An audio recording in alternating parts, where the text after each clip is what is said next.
Hi, my name is Elizabeth Parks, and I'm an assistant professor of communication studies at Colorado State University and the Dialogue and Diversity Specialist for the Center for Public Deliberation. Today I want to chat with you a bit about how we can all improve our listening skills to promote better dialogue. The three things we're going to talk about today are the ABCs of listening, three core components in how to listen better when we engage other people and have relationships and want to promote dialogue.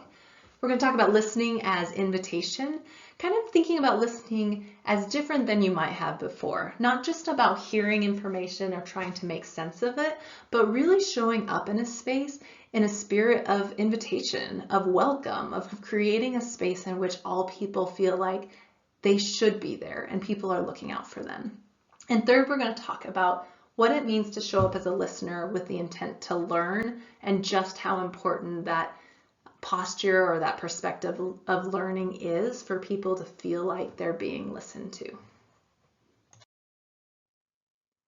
Now, listening scholars say that listening is multidimensional. In other words, listening is more than just about the ears.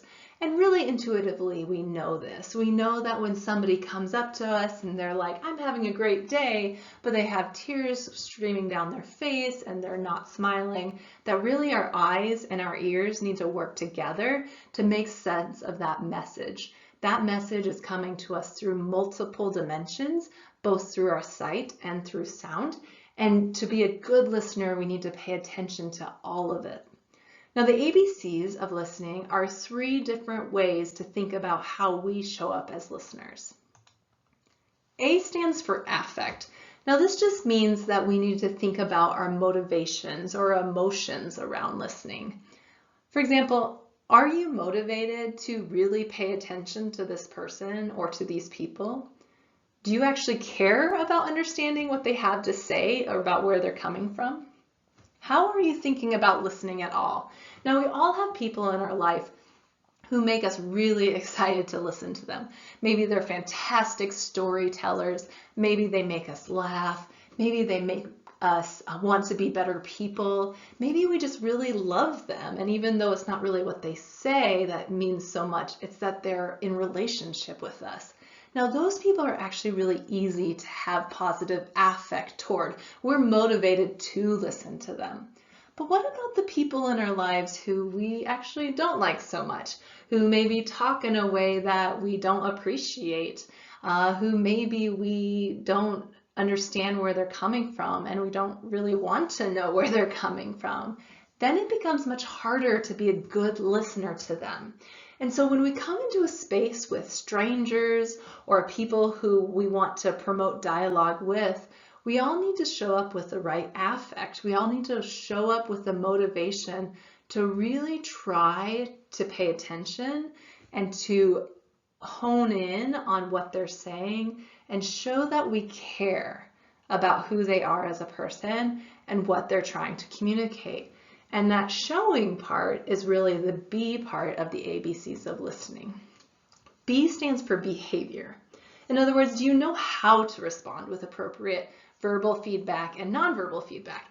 In other words, if I ask people, what do you think of when you think of a good listener? Usually what they say is, oh, somebody who makes good eye contact, somebody who nods their head, someone who leans forward, someone who doesn't check their phone all the time. We kind of have these senses that when people do certain things, they're actually listening well. And this can often be true for us in different contexts, but it changes based off the situation and even the culture that you're a part of. For example, imagine you're driving down the street and you're trying to have a conversation with somebody sitting in the passenger seat. That may not be the best time to really hold good eye contact with them to show that you're listening.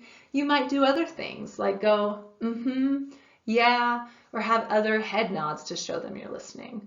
Or imagine that you go to a different culture in which it's really not appropriate for an elder in the community and a child in the community to have a conversation in the same way. Maybe it's not appropriate for them to make eye contact in the same way. Or maybe there's particular rules about genders and the way that particular genders interact with each other, how far apart they need to stand, how close they can stand. Maybe there's rules around whether or not you can reach over and touch somebody on the shoulder to show that you're comforting them. It might be totally fine in one culture and totally inappropriate in another. So as you think about affect and behavior, you not only have to want to listen, to be motivated to listen, you also have to know how to show in appropriate ways, both in your words and in your body language, that you are indeed listening. Now, C stands for cognition, and this is just a fancy way of saying that you're trying to make sense of what the person is saying. You're actually hearing them or seeing them. You're trying to understand. You're receiving that message. You're remembering what they have to say, and you're working really hard to interpret what they're saying based off of who they are, who you are, and your relationship with them. Always keeping in mind that all of us have our own stories. We bring with us our own biases, and so sometimes we just may not get it because we haven't lived their life. But this is where the multi-dimensions of listening become so important, because in these A, B, and C's of listening, we can still do this well, even recognizing that, sometimes we don't get it perfect. Because ultimately, listening is not just about hearing or receiving information, it's about showing people that you're inviting them into the space. Listening as invitation basically means we are trying as listeners to show others, whether that be through our head nods, or the way that we ask questions, or the way that we reflect or paraphrase what they have to say. We're trying to show them, you're welcome here. Another way of thinking about this is kind of by these phrases that I use in my head, that everybody, when they enter into a dialogue with me, should feel three things. They should know three things based off of how I am listening to them. First of all, they should know that I recognize them. In other words, I see them. And that can be as easy as saying their name or greeting them when they walk in the room or into an online space. But essentially, it's avoiding the situation in which they feel invisible.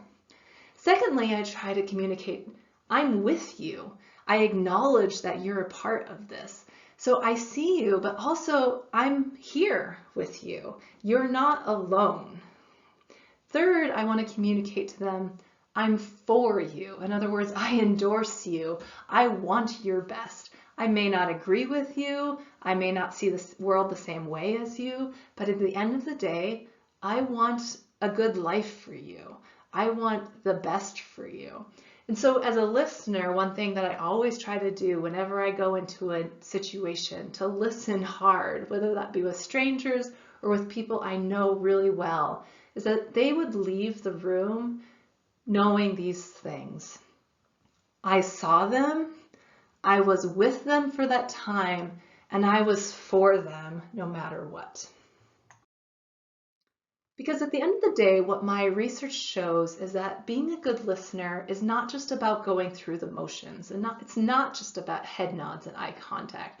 It's not just about accurately paraphrasing what somebody has to say and remembering. It's really about showing a different kind of intention. It's about showing them what your purpose is, and then everybody agreeing. When we listen together in this dialogue, we're sharing this purpose. We're trying to achieve something together.